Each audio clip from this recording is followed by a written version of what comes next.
y cada día vamos avanzando con un rey nuevo. Y miramos la semana pasada el rey Acaz, que fue un rey que hizo todo lo malo, hizo todas las cosas mal. Y lo único bueno que hizo en realidad fue haber tenido un hijo y que el hijo no salió como él. Y eso fue lo único bueno. Y este hijo que hoy vamos a ver, que es el reino de Ezequías, fue un hijo que cambió la historia. Y esto es lo lindo de ver en la Biblia, que hay personas que tienen la decisión de cambiar la historia, la decisión de cambiar las cosas, ¿no? Y por lo cual esto también nos da un ánimo de esperanza de que a veces nuestras familias pueden pasar cosas malas, pero si hay alguien que tiene la decisión de cambiar las cosas, la familia va a cambiar, nuestra vida va a cambiar, nuestra economía va a cambiar. Pero alguien tiene que tomar la decisión de cambiar las cosas.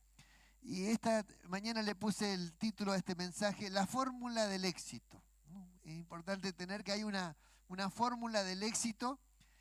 Cuando usted la vea va a ser tan simple la fórmula del éxito que usted va a decir, bueno, pucha, esa era la fórmula del éxito.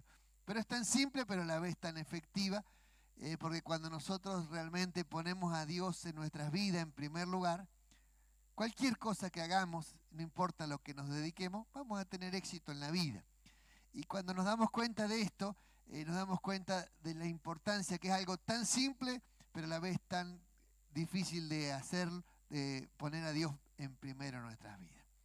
Vamos a leer, por favor, si usted me acompaña, o atrás en la pantalla igual lo van a colocar, Segunda de Crónicas 29, y vamos a leer solamente 11 versículos.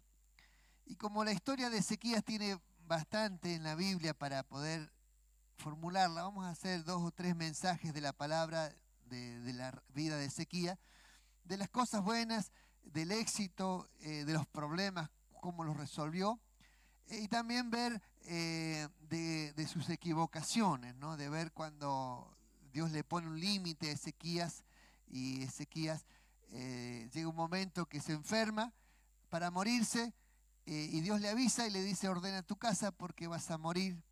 Y Ezequías se pone a orar y a llorar delante del Señor, y a pedirle a Dios que le extienda más años de vida. Y Dios le concede 15 años más de vida, pero esos 15 años que le concedió no fueron buenos para él, porque ahí fue donde más se enriqueció y más se envaneció. Y ahí fue la perdición para él, su equivocación. Entonces miramos en el texto bíblico para aprender a vivir y para aprender que cuando Dios nos dice algo, Él tiene razón, siempre tiene razón cuando nos dice algo, y a veces nosotros queremos cambiar la historia o cambiar aquello que no nos gusta de lo que Dios nos está diciendo, y terminamos haciendo nuestra propia voluntad o la voluntad permisiva de Dios, y no nos va bien en la vida cuando esto sucede.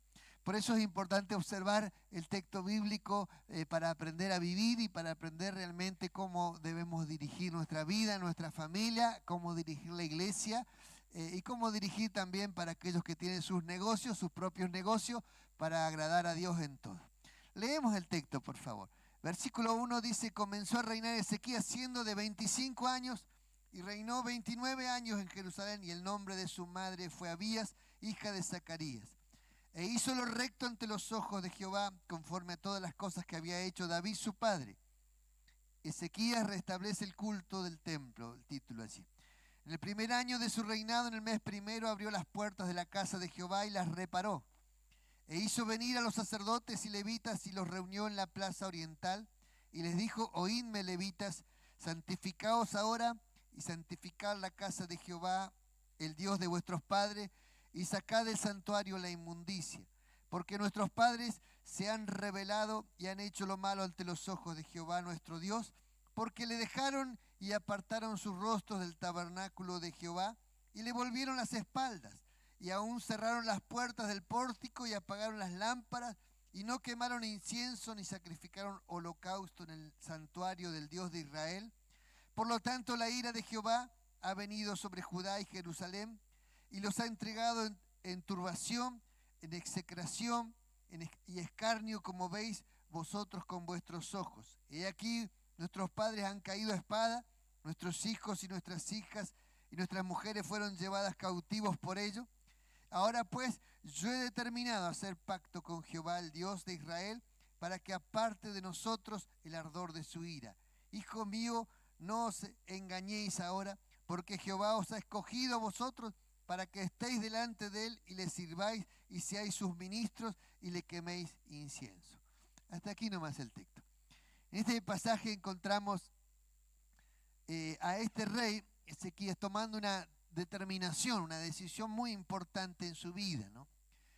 Y para mirar esto yo tengo que entender que cada vez que nosotros nos apartamos de Dios nos va mal en la vida.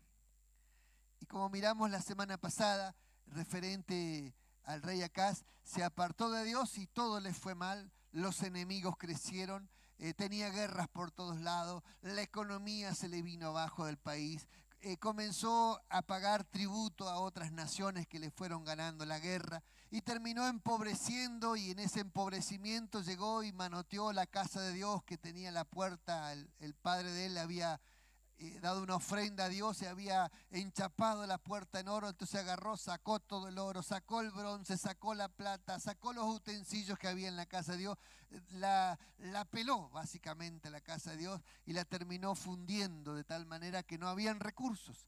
Después, como no le faltó la maldad, este rey empezó a meter toda clase de idolatría dentro de la casa de Dios, empezó a meter toda clase de ídolos para llenar de inmundicia la casa de Dios. Y finalmente, como eso no le alcanzó, terminó cerrando las puertas de la casa de Dios y no hubo más culto para Dios y terminó apagando las luces y listo, no había más lámpara ni que se encendiera más, ni se quemara incienso en la casa de Dios y no se prendió más la lámpara. Y la lámpara tenía que ser prendida y tener fuego en forma permanente. ¿Por qué? Porque el fuego que Dios había encendido en el desierto, cuando Dios encendió ese fuego, era un fuego que tenía que mantenerse permanentemente encendido, ya que no se aceptaba fuego extraño en la presencia del Señor. Y este rey hizo todo lo contrario al punto tal que llegó y cerró las puertas y se acabó el culto, no había más culto, no había más alabanza, no había más ofrenda, no había más consagración a Dios, no había más personas que se dedicaran al servicio a Dios. Eso fue lo que hizo el rey Acaz con toda su maldad. Lo peor que hizo fue apartar el corazón del pueblo de los caminos de Dios. Esto sucede cuando en una familia alguien decide, bueno, no voy más a la iglesia, punto. Y cuando alguien decide, no ofrendo más a Dios, punto. No trabajo más para Dios, punto. Y cuando alguien toma esas decisiones determinantes en su vida, termina trayendo miseria a su vida, miseria a la casa de Dios y termina trayendo, apartando a su familia de los caminos del Señor. Lamentablemente es así. Pero Dios, que es un Dios que nos ama y aún a pesar de nuestros errores, nos sigue amando.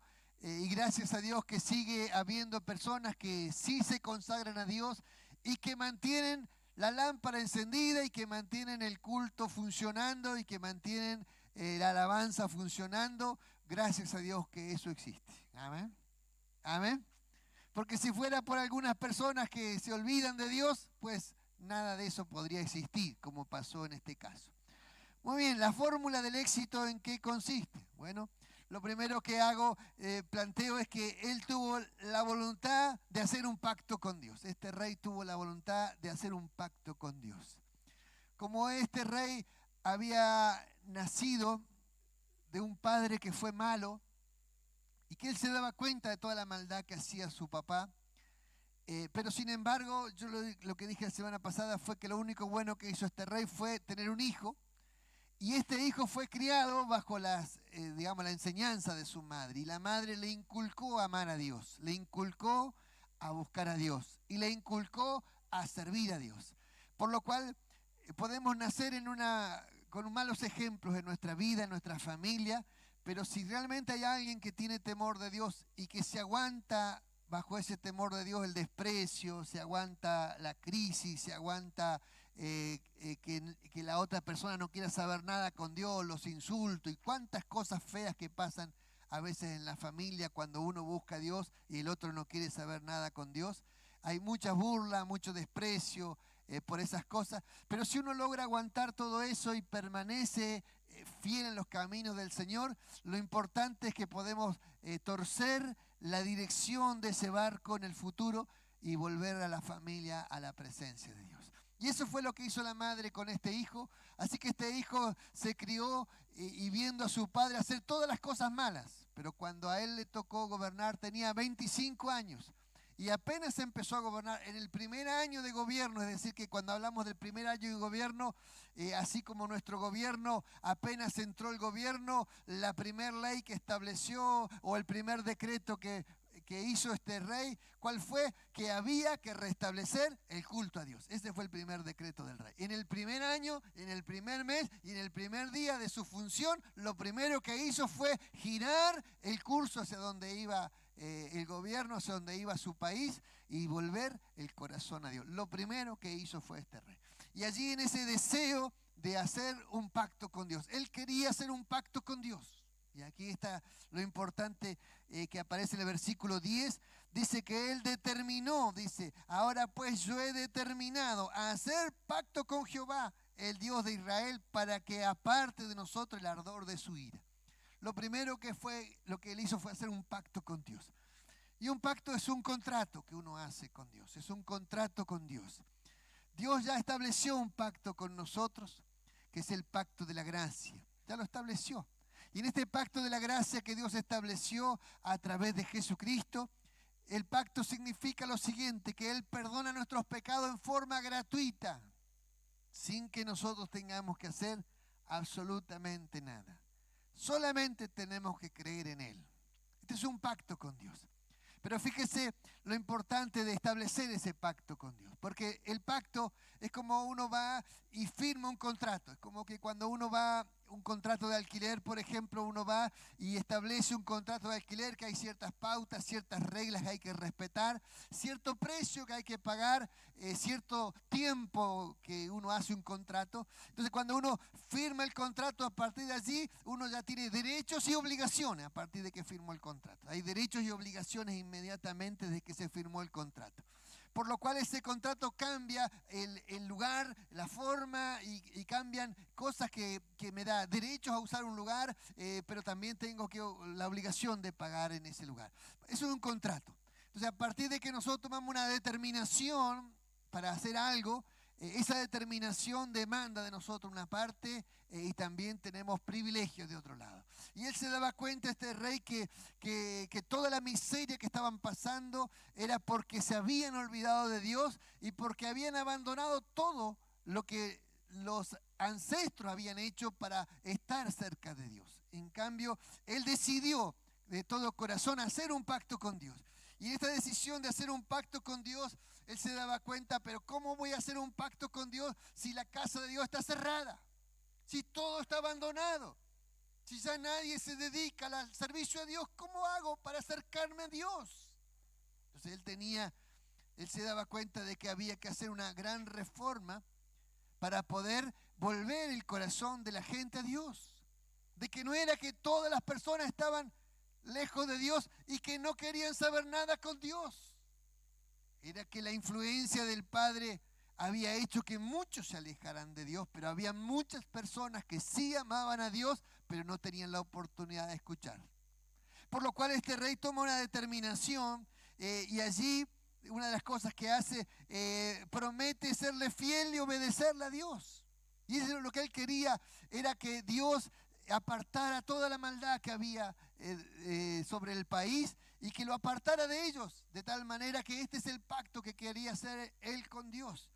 En este pacto él quería poner un punto final y por eso es tan importante cuando uno tiene problemas, tiene situaciones familiares, cuando hay cosas que venimos haciendo por muchos años, y como el vicio que se pega a la vida, ya sea el vicio de las drogas o el vicio del alcohol, como la violencia que se pega en muchos hogares, como el maltrato que sucede en muchas familias.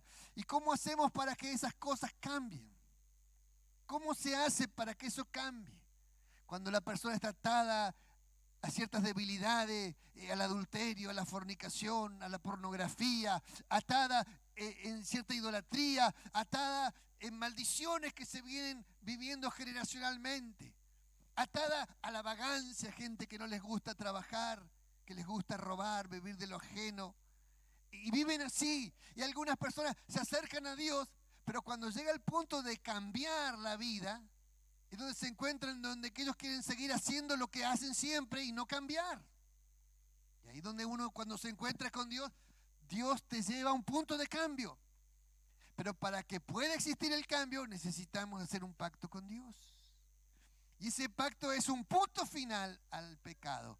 Es decir, basta ya, basta de hacer lo malo. Hay que cambiar. La misma determinación que uno toma cuando decide volver a Dios, decide acercarse a la iglesia, decide entregarle el corazón a Cristo. Es una decisión que uno toma. Una decisión que uno toma. Esa decisión demanda un compromiso con Dios, pero a la vez demanda que yo renuncio a lo que estoy haciendo atrás. Esa decisión es determinante, porque si no tomamos la decisión nunca cambiamos. Si no tomamos la decisión de dejar de fumar, nunca dejamos de fumar. Si no tomamos la decisión de decir, basta de esto, nunca vamos a dejar de hacer eso. Por lo cual es un paso muy importante en la vida de una persona. Entonces, él determinó en su corazón hacer un pacto con Dios, porque se daba cuenta de todo lo malo que le producía el pecado, toda la maldad que habían traído a la nación. Entonces él decía, ¿cómo hacemos para cambiar? Veo que hay gente que llora diciendo voy a cambiar, pero nunca cambia. ¿Por qué no cambia? Porque nunca toma la decisión de cambiar. Simplemente por eso, nunca toma la decisión de cambiar. Y eso es lo que Dios nos está demandando, que necesitamos tomar la decisión de cambio. Amén. Algunos en cosas determinantes, otros en cosas pequeñas, otros en cosas chiquitas de la casa, pero hay que cambiar. Entonces, si no tomamos la determinación de cambiar, nunca vamos a cambiar. Entonces nosotros como creyentes necesitamos entender que hay cosas grandes y cosas pequeñas en nuestras vidas y necesitamos ordenarlas. Y para ordenarlas hay que tomar la determinación de cambiar. Amén. Entonces cada persona tiene que en su interior darse cuenta qué es lo que anda mal en tu vida, en tu economía, en tu orden de la familia, en tu vida moral, en tu vida familiar, en tu relación con los hijos, qué es lo que anda mal y que tiene que cambiar. Y como no tomas la determinación de cambio, son cosas que se siguen arrastrando y nunca cambian. Y Dios quiere que cambiemos. ¿Cuántos dicen amén? Alabado sea el Señor. Pero mire lo que dice la palabra del Señor, versículo Eclesiastés 5:4. Cuando Dios hace promesas, no tardes en cumplirlas, porque Él no se complace de los insensatos. Cuando cumple lo que prometes, mejor es que no prometas, y no que prometas y no cumplas. No dejes que tu boca te haga pecar, ni digas delante del ángel que fue ignorancia. ¿Por qué harás que Dios se enoje a causa de tu voz y que destruya las obras de tu mano? Cuando uno llega a la casa del Señor, a veces uno emocionalmente puede hacer promesas a Dios y resulta que después se olvida. Entonces, mejor no prometa nada si usted no va a cumplir. Y si promete, cúmplale al Señor. Porque si no le cumples al Señor, tú haces la promesa delante del ángel de Dios. Por lo cual tenemos que entender que adelante de la presencia de Dios hay ángeles de Dios que nuestras palabras las toman. Es decir, que todo lo que usted dice, Dios lo escucha y lo escribe y lo lleva a la presencia del Señor. Fíjese cuán determinante que son las palabras de nuestra boca, porque Jesús dijo así, de toda palabra ociosa que los hombres hablaren darán cuenta delante del Señor. Y palabras ociosas son palabras cuando yo estoy de ocio, es decir, de ocio estoy sin hacer nada, y capaz que estoy en mi propia casa sin hacer nada, y de repente yo digo palabras de mi boca, de toda la palabra ociosa voy a dar cuenta delante del Señor. Así que cada palabra que sale de mi boca, Dios la escucha. Las malas palabras Dios las escucha, pero los compromisos también Dios los escucha. Por lo cual si nosotros hacemos un compromiso con Dios, cumpla ese compromiso con Dios. Entonces la determinación de cambiar justamente sale de un compromiso con Dios. Yo necesito hacer un compromiso con Dios. Y cuando yo le digo a Dios, Dios, yo quiero que tú cambies mi vida, que entres a mi corazón, Dios escucha esas palabras. Y Dios no solo las escucha, sino que un ángel de Dios las escucha y que un ángel de Dios las escribe y las lleva a la presencia de Dios y allí quedan selladas adelante del Señor. Son palabras que soltamos de nuestra boca. ¿Cuántos dicen amén? ¿Cuántos están entendiendo que es así? Entonces, cuando Dios nos habla y nosotros respondemos a ese llamado de Dios queda escrito en la presencia del Señor. Alabado sea el Señor. Pero cuando Dios te llama y te perdona y te da una oportunidad nueva de vivir, una oportunidad de cambiar, Dios espera que tú puedas cambiar, que tú realmente puedas dejar de hacer lo malo y cambiar tu vida y acercarte al Señor con todo su corazón. Alabado sea el Señor. Si tú no vas a tomar la decisión de decir basta y empezar de nuevo, no se van a producir cambios, los cambios que tú quieres en tu vida. Si tú necesitas decir basta. Hay un personaje de la Biblia que se llamaba Jacob. Y Jacob, fíjese que las cosas pequeñas y grandes le estoy mencionando. Jacob era una persona que él pensaba que su hijo había muerto. Pensaba que su hijo había muerto porque sus otros hijos lo habían engañado a él. Le habían dicho que José había muerto. Y él determinó en su corazón, dijo así: no voy a alegrarme nunca más en la vida, voy a morir de luto. Decidió entristecerse toda su vida y morir de luto. Hasta que un día se le cambió la historia cuando vio los carros del faraón al frente de su casa y que su hijo José lo mandaba a buscar. Y cuando sucede eso, hay una palabra en el texto que dice: basta, mi hijo está vivo. Basta de sufrir. Es decir, que uno puede tomar la decisión de decir: basta de ser una persona amargada, de ser una persona triste, porque la muerte tocó tu vida y esa es la determinación de salir del luto. Uno determina que quiere cambiar. Tanto cosas pequeñas como cosas grandes son las que Dios necesita que nosotros tomemos la decisión en nuestro corazón de cambiar. Y cuando tomamos la decisión de cambiar, Dios toma esas palabras y nos da la fuerza para producir el cambio. ¿Cuántos dicen amén? Entonces, cada persona tiene que tomar determinaciones en su vida para cambiar. A veces le decimos: Dios, cámbiame. Y Dios dice: renunciando a lo oculto y vergonzoso que está en vosotros. El que tiene que renunciar a las cosas ocultas no es Dios. Ni Dios me va a obligar a cambiar. El que renuncia soy yo. Es decir, que Dios me dice a mí que cambie. Me dice a mí que renuncie. Y yo tengo que tomar la decisión de renunciar. Cuando uno va a renunciar a un trabajo, ¿cómo hace para renunciar? Va y tiene que poner un telegrama. Ahora justo no quedan telegramas, así que no renuncie por la duda, porque no hay telegrama, no hay formulario de telegrama en el correo. Pero usted va al correo, pide un telegrama y llena el telegrama y dice renuncio, y a partir de allí ya está. Se rompe la relación laboral. Entonces, si uno tiene que cambiar algo de la vida, necesita hacer una renuncia.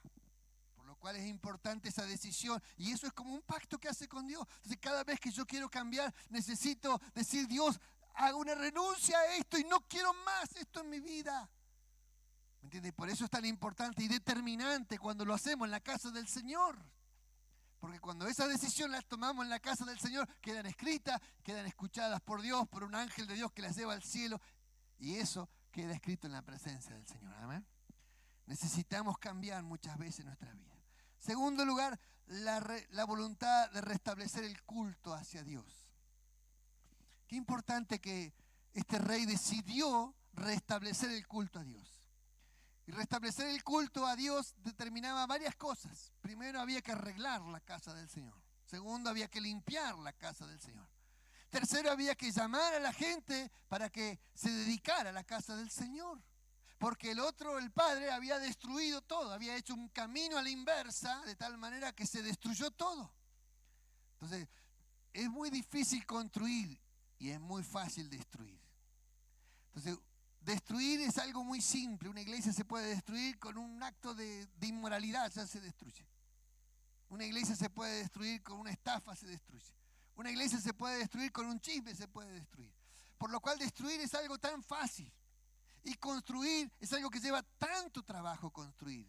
Mantener las cosas en el tiempo lleva mucho trabajo. Porque no se mantienen porque sí, se mantienen porque hay alguien que está trabajando para que se mantengan.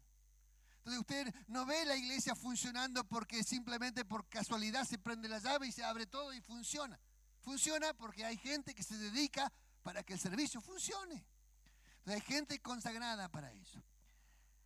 Mire, es importante mirar esto porque cuando acá se dedicó a destruir, no solo destruyó, sino que quitó los recursos, empobreció la iglesia o la institución, evitó que la gente diera y le llenó el país por todos los rincones, leíamos la semana pasada, llenó de ídolos y de imágenes, cosa de que nadie fuera a la iglesia a orar, sino que todo en cualquier parte hiciera cualquier cosa, menos ir a la casa del Señor a orar. Porque él en su corazón era perverso, era malo. Entonces alejó a la nación de Dios. Y ahora había que crear este hábito nuevamente. El hábito había que crearlo nuevamente. Cuando uno decide, bueno, voy a ir a la iglesia, ¿a usted le ha pasado en su casa? Y toma la decisión de ir. Y cuando uno decide ir, empiezan a llegar todos los familiares, todos los parientes, todos los amigos, los que nunca venían, que ni se acordaban, llegan justo a la hora del culto. ¿Por qué llegan? Porque uno decidió ir a buscar a Dios. Y el diablo, para que tú no puedas buscar a Dios, te manda a toda esa gente para que te interrumpa la búsqueda de Dios. Pero no solo eso, después los problemas que vienen a tu casa, las dificultades que vienen a tu casa. ¿Por qué pasa todo eso? Porque hay una lucha tremenda espiritual en tu vida y es la lucha por acercarte a Dios. El diablo quiere que estés lejos de Dios porque lejos de Dios te puede destruir y tú eres presa fácil. En cambio, cuando tú decides acercarte a Dios, comienzan todos los conflictos en tu vida y es donde tú tienes que tener la determinación firme de seguir a Dios. Amén. Porque si tú tienes la determinación firme de seguir a Dios, entonces todos esos conflictos van a terminar en un momento y tú permaneces fiel al Señor y Dios va a bendecir tu vida, va a bendecir tu casa. Alabado sea el Señor. Había apagado las lámparas, había cerrado las puertas de la casa de Dios. Y todo eso había que restaurarlo. Restaurar la casa del Señor, restaurar el funcionamiento, restaurar la ofrenda, restaurar el servicio, restaurar la dedicación, restaurar las responsabilidades dentro de la casa del Señor, restaurar todo eso. Todo eso era un trabajo, porque había que levantar nuevamente, había que llamar nuevamente a la gente para que se consagraran a Dios. Entonces él hace un llamado a todos los levitas que se consagren nuevamente a Dios. Y los levitas estaban allí en la duda y sí, nos consagramos a Dios, pero ¿de qué vivimos? ¿De qué vivimos? ¿A qué nos dedicamos? Porque cuando el rey anterior había determinado que no apoyaba más, cada uno de ellos tuvo que salir a buscar trabajo en algo, generar recursos de algo para vivir. Porque antes se dedicaban al servicio a Dios y estaban consagrados exclusivamente al servicio a Dios. Pero ahora que el rey había eliminado todo eso, ellos tenían que buscar de qué vivir. Y después cada uno tenía sus trabajos, tenía sus oficios y se dedicaban a lo suyo. Y ahora el rey le estaba diciendo, bueno, ahora vengan de vuelta, conságrense. Y una parte se consagró porque quería restablecer el culto. Y otra parte le costó un montón consagrarse. No podía consagrarse. Después lo vemos en los pasajes siguientes. Como dice que comenzó el pueblo a buscar a Dios, a llevar ofrendas a Dios, a llevar holocausto a Dios. Y no habían sacerdotes para hacer los sacrificios. ¿Por qué no había? Porque no estaban consagrados. Llegó un momento que la gente llevó tanta ofrenda a Dios que a los sacerdotes les llegó a dar vergüenza de no haberse consagrado. Les dio vergüenza de no haberse consagrado. Importante mirar esto porque esto nos ayuda a nosotros a darnos cuenta cuánto cuesta a veces. Nos ha pasado encontrar pastores que han pasado muchas necesidades, hasta hambre. Y obviamente que después que se dedican a trabajar a otra cosa, les cuesta mucho decir, bueno, me voy a dedicar a la fe. Les cuesta mucho. Pero por eso es tan importante buscar a Dios, honrar a Dios, bendecir al Señor y apuntar a que la iglesia necesitamos gente consagrada y dedicada a las cosas del Señor.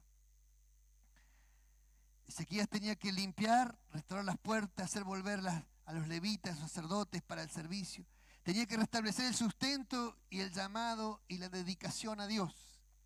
Porque no es solamente que los chicos se levantan y tocan la música y vienen con ganas de tocar y tocan. No es solo tocar. Porque tocar Cualquiera puede tocar, pero no cualquiera puede tocarle a Dios, para Dios, porque tiene que estar su vida consagrada a Dios.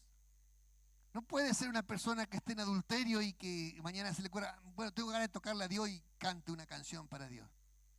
No, porque tiene que estar consagrado a Dios. No puede ser alguien alcohólico que dice, bueno, yo quiero consagrarme para Dios. Y termina de tocar acá y después se está fumando un purrito de afuera. Porque tiene que estar consagrado a Dios. Entonces nosotros necesitamos gente consagrada a Dios. Gente que honra a Dios con su vida y que honra a Dios con su servicio. Entonces nuestra vida no puede ser una vida desordenada, porque eso levanta la ira de Dios. Cuando nosotros queremos hacer las cosas a nuestra manera, destruimos la forma que Dios estableció, hermano. Y por eso es que tiene que haber gente consagrada a Dios, para que haga las cosas para el Señor. Por eso nuestro liderazgo tiene que estar consagrado a Dios, tiene que estar santificado para Dios. Por eso la gente que sirve al Señor tiene que tener una vida que respalde ese servicio al Señor. Amén. Entonces, esa vida que respalda el servicio al Señor es porque en algún momento de su vida escucharon un llamado de Dios y decidieron servir al Señor con todo su corazón. En tercer lugar, la voluntad de consagrarse al servicio para Dios. Creemos en el llamado de Dios. Dios llama a las personas. Dios hace un llamado en el corazón de las personas. Algunos para servir tiempo completo para Dios y otros para servir tiempo parcial para Dios. Pero hay un llamado de Dios igual. Ese llamado de Dios hace que la persona se consagre a Dios y toma responsabilidades para Dios y toma las cosas de Dios en serio. Porque no es que hoy yo predico y mañana, me salió un viaje a ir a pescar, chao. Bueno, que se jorobe la iglesia, me voy a pescar, chao. Que mañana me invitaron a un casamiento, listo, me voy a un casamiento, estoy 3, 4 días y bueno, la iglesia no me importa nada. Usted quizá lo puede hacer, yo no. Porque tengo responsabilidades, tengo un llamamiento y tengo una consagración a Dios. ¿Entiende? El músico tal vez tiene una parte que puede, pero no puede estar, bueno, todos los fines de semana me voy a jugar a la pelota. Porque está consagrado para Dios. Por lo cual esa consagración para Dios determina porque escuchó el llamado del Señor. Y ese llamado del Señor va a hacer que ponga en prioridad las cosas de Dios. Y cuando usted llega acá, a usted le gusta tener un culto que esté funcionando, que haya gente. Y no que diga, hoy el culto cerrado por vacaciones. ¿Entiende lo que significa gente consagrada a Dios? Porque las cosas funcionan porque hay gente consagrada a Dios.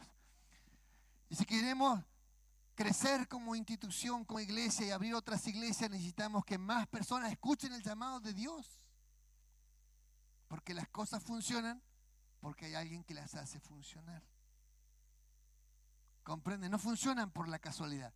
Entonces funcionan porque hay un llamado. Entonces es más importante la persona que está llamada para que las cosas funcionen que el salón que tenemos. Porque el salón, podemos tener un salón, pero si no tenemos quien lo haga funcionar, no se puede establecer una iglesia nueva si no hay un llamado pastoral de por medio. Entonces, por eso es importante que haya gente consagrada. Y esa gente consagrada, pues no vive del aire, hay que sostenerla. Entonces, cuando nosotros pensamos en el llamado del Señor, también tenemos que pensar en la responsabilidad de nuestros diezmos y nuestras ofrendas, que van acompañados a la búsqueda del Señor. Mirando esto, tenemos que ir encontrando esto. Segundo lugar, creemos que hace falta personas consagradas para todo lo que hacemos, hermano. Para todo. Para la música, para el pastorado, para la educación de los niños, personas consagradas. Para el servicio a los adolescentes, para el servicio con los jóvenes, personas consagradas. Para la limpieza, personas consagradas. Todo lo que se hace en la casa de Dios tiene que haber personas consagradas para la presencia del Señor. No se puede contratar un servicio de música para tocar para Dios,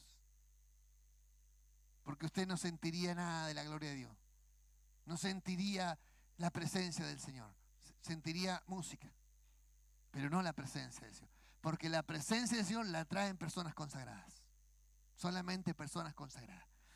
Entonces, un tiempo donde se atacó la presencialidad de la iglesia, donde la gente escuchaba la iglesia por internet.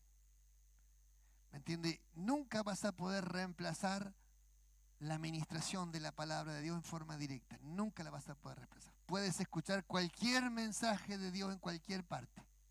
En cualquier parte. Puedes escuchar el predicador que a ti te guste en cualquier parte. Pero cuando Dios te quiere hablar y te quiere confrontar con la verdad, te lo va a hacer en forma directa. Y dice la Biblia que a Dios le plació que la gente se convirtiera por medio de la locura de la predicación. Entonces la predicación es algo en vivo y en directo.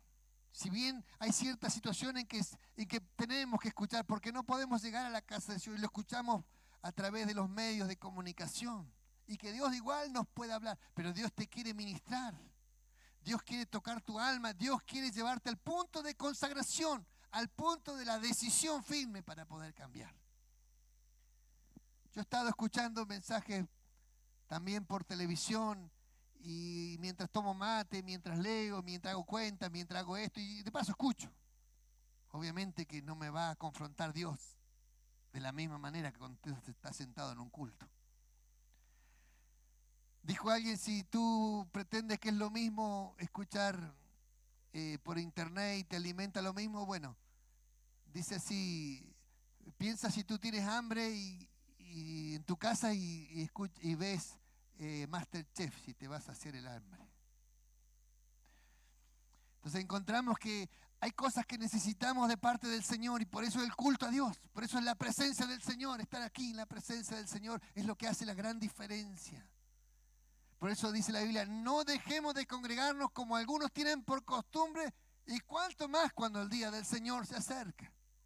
Se ve que ya el Señor miraba que esto que está pasando ahora iba a pasar, que mucha gente iba a dejar de congregarse, iba a dejar de tener temor a Dios.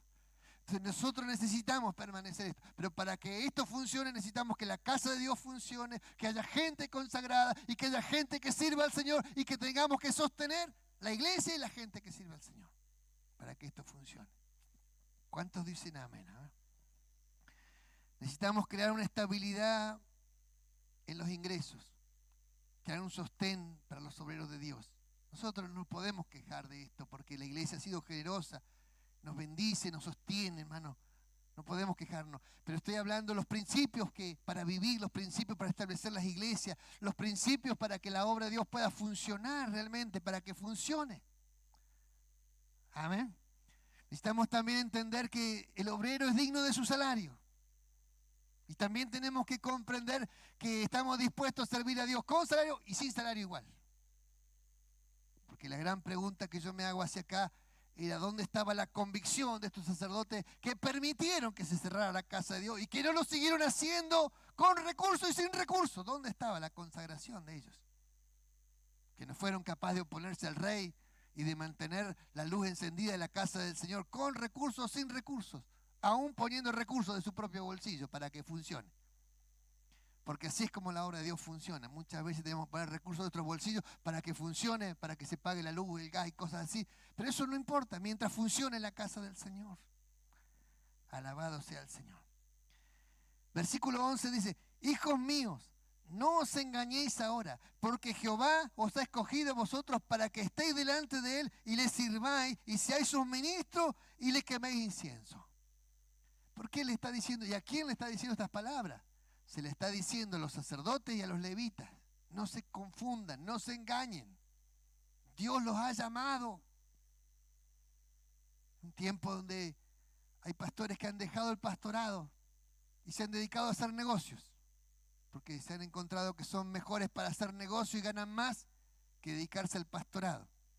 Entonces la pregunta que me hago yo es si el pastorado para ellos era una fuente de recursos o era un llamado para servir al Señor.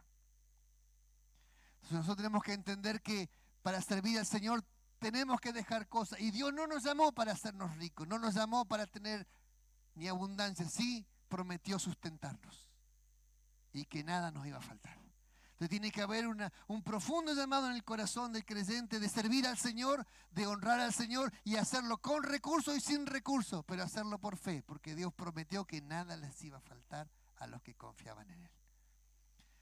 Cuando el Señor mandó a los 12 y a los 70 de 2 en 2 a predicar el Evangelio, les dijo: no lleven nada para el camino, ni alforja, ni dinero, ni túnica, ni ropa de repuesto, nada, porque el obrero es digno de su salario. Ellos, en el tremenda incógnita de decir: bueno, ¿y cómo vamos a hacer? ¿Cómo nos vamos a mover? ¿Qué vamos a comer?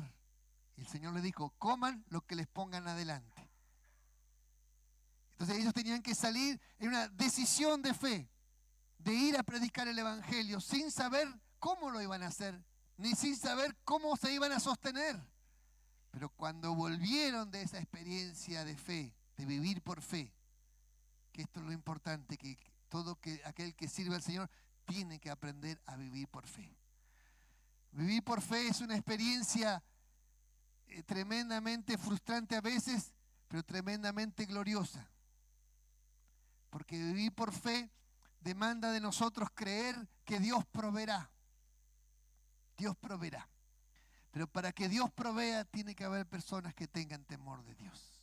Entonces primero se siembra y después se cosecha.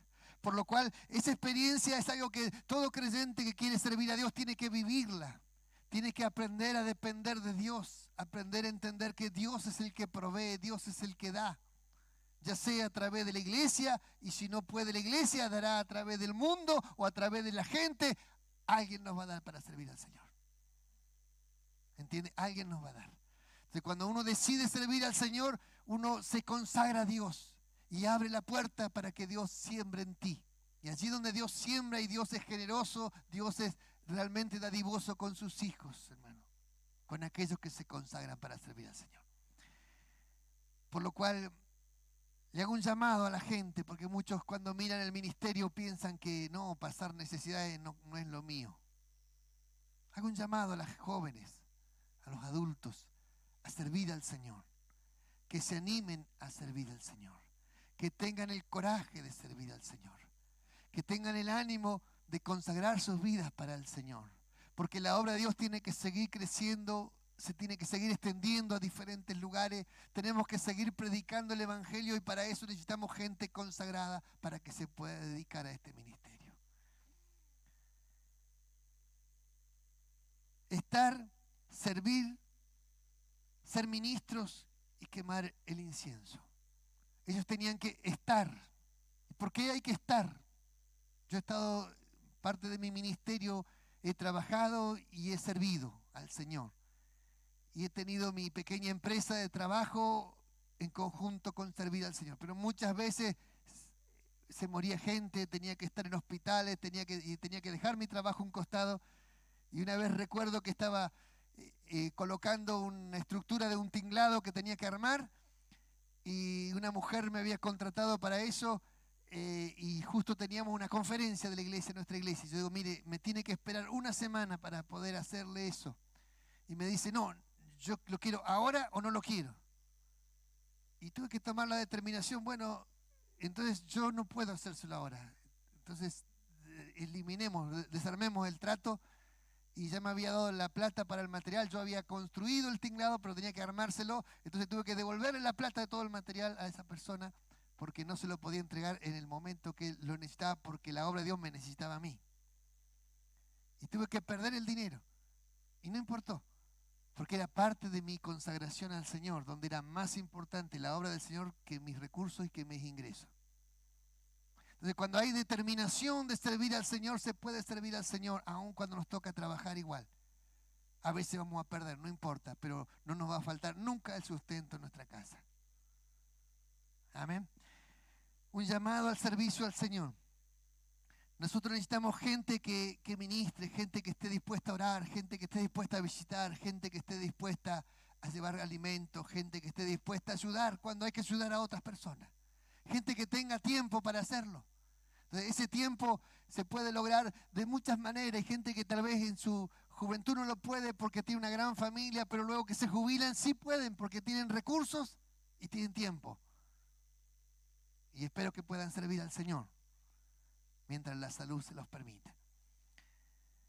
Necesitamos servir al Señor y necesitamos entender que la obra de Dios tiene que sostenerse por aquellos que trabajan y que son fieles al Señor. Se sostiene de esa manera la obra del Señor y de esa manera puede crecer y seguir extendiéndose.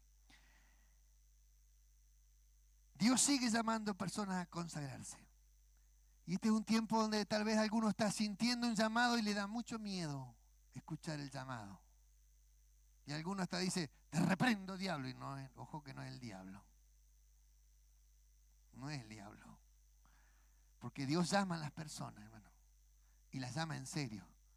Pero cuando Dios te está llamando, a veces uno está cómodo con lo que tiene, está bien como está. Y no quiere arriesgarse, no quiere animarse. Cuando nosotros salimos al pastorado, hermano, no teníamos ni un recurso. Salimos por fe. Nos movimos por fe. ¿Pasamos necesidades? Sí que las pasamos. Pero entendimos que era el precio que se pagaba por servir al Señor. ¿Me entienden? Nadie nos dijo, vaya tranquilo, seguro que acá hay... No, nadie nos dijo nada. No había recursos, había que moverse por fe. Y hubo gente que nos dio dinero de diferentes lugares, gente que nos trajo comida de diferentes lugares. Una vez hubo alguien que ni siquiera del menos esperado, que estábamos en un supermercado comprando lo que nos alcanzaba con 100 pesos, lo que alcanzaba en esa época, y llegamos a la caja con lo justo midiendo, y cuando llegamos a la caja del supermercado, justo delante nuestro había una persona y dijo, pasen todo, y lo pagó. Entonces a veces Dios hace milagros cuando no sabemos cómo ni dónde, pero cuando nosotros nos consagramos a Dios, Dios se encarga de nosotros. Que eso es lo importante. Entonces quiero llamar a las personas a que el que siente la locura de servir al Señor, que se anime a hacerlo. Aquel que no es fiel con sus diezmos ni sus ofrendas, que empiece a hacerlo. Porque que entienda que necesitamos que la iglesia tenga un sustento regular para que la obra de Dios pueda seguir creciendo y seguir construyendo y seguir extendiéndonos en diferentes lugares. Que no es una locura del pastor ni una exigencia, sino que simplemente es un agradecimiento a Dios. Que la persona que está agradecida a Dios porque Dios te ha bendecido, te ha dado trabajo, te ha dado sustento, te ha dado salud, uno tiene que estar agradecido a Dios por todas esas cosas buenas. Para terminar, Dios tiene la fórmula del éxito. Acércate a Dios. Restablece tu voluntad de edificar un lugar para adorarle. Conságrate para el servicio a Dios.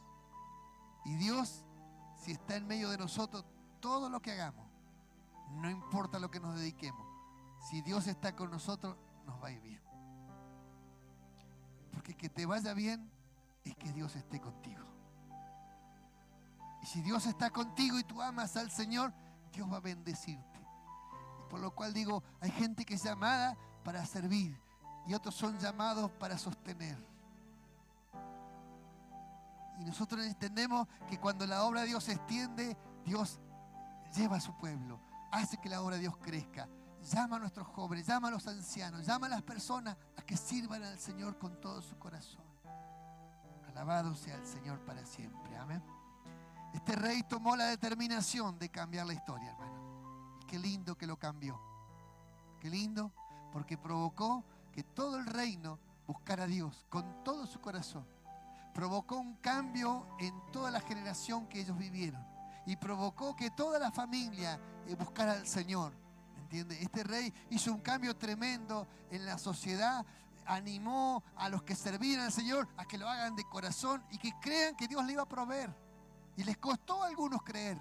Les costó consagrarse, pero él los siguió insistiendo hasta que se consagraron porque tenía la voluntad firme de que la obra de Dios siga adelante. Este rey logró varias cosas en su reino. Logró la protección divina, logró que Dios lo cuidara. Y finalmente todo lo que hizo, logró la gracia de Dios que le extendiera 15 años más de vida. Alabado sea el Señor. Dios quiere llamarte para que le sirvas. Si alguno ha sentido el llamado de Dios en su vida, hermano, tal vez le ha dado miedo escucharlo. Pero si lo ha sentido en su vida, anímense a escuchar esa voz del Señor. Porque Dios es el que llama. Cuando Dios llama a la iglesia, nos llama a todos a servir. Absolutamente a todos. El llamado de Dios para el pueblo de Dios no es para algunos que hagan la obra de Dios y el resto que esté sentado. El llamado de Dios es para todos los que aman al Señor. Todos tenemos que servir al Señor.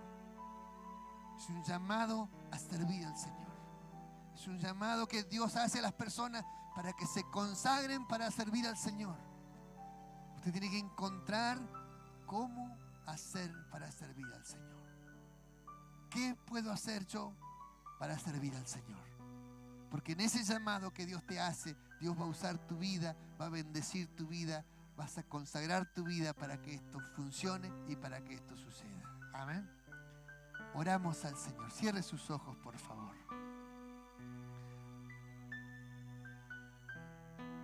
Si hay alguien que tiene un llamado de Dios en su vida, allí donde estás, levántate, levántate. Allí donde estás, levántate para el Señor. Con tus manos levantadas, dile al Señor: heme aquí, Señor. Heme aquí. Heme aquí. Aleluya, oramos al Señor. Amado Dios, te doy las gracias porque esta palabra va a despertar a los valientes. Esta palabra va a levantar a los escogidos de Dios. Aquellos que tú estás amando para que se dediquen a la obra del Señor. Señor, quiero rogarte que tú obres milagrosamente, llamando, consagrando, despertando el espíritu de los valientes, despertando el corazón de tu iglesia a servirte. Señor, que tú nos llames a la fidelidad, que nos llames a poder consagrar nuestras vidas. Señor, que tú seas el centro de nuestra vida en todo lo que hagamos, Señor. Bendice nuestras manos, bendice nuestra alma, bendice nuestro espíritu y bendice esta iglesia y cada lugar que podamos abrir esté bendecido por la obra del Señor. Queremos rogarte por aquellos que se dedican al servicio de Dios, que tú les honres, que tú los levantes, que tú estés apoyando el ministerio de las personas que están sufriendo, de los que están empezando, de los que están luchando, que tú te acuerdas de ellos para bendecirles, Señor, no importa dónde estén, la mano de Dios se extienda para ayudarlos, Señor. En el nombre de Jesucristo te lo pedimos. Amén, amén y amén. Alabado sea el Señor. Hay un pastor que está acá en Plotier que se le quemó la casa hace poquitito. Se le quemó todo, perdió todo. Y estamos tratando de apoyarle para reconstruir. Así que si alguien tiene elementos de casa, capaz que quieres cambiar tu mesa, bueno, cámbiala y dona la que tienes.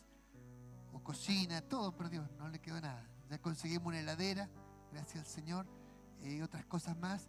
Y vamos a dar una mano. Bueno, yo tengo ganas de dar una mano, pues lo conozco hace muchos años, para que pueda reconstruir y pueda levantarse nuevamente y que el Señor lo apoye, porque Dios de todas las cosas nos enseña y cada cosa Dios sabe por qué pasa y Él nos ayuda para salir adelante igual. Amén. Alabado sea. Así que si alguien tiene ganas de cambiar algo, bueno, cámbielo y done lo que tenía, que esté funcionando nada más, para que podamos apoyar a esta persona en este tiempo que está pasando por una situación difícil. Gloria al Señor. Cantamos una alabanza y te invito a ponerte de pie.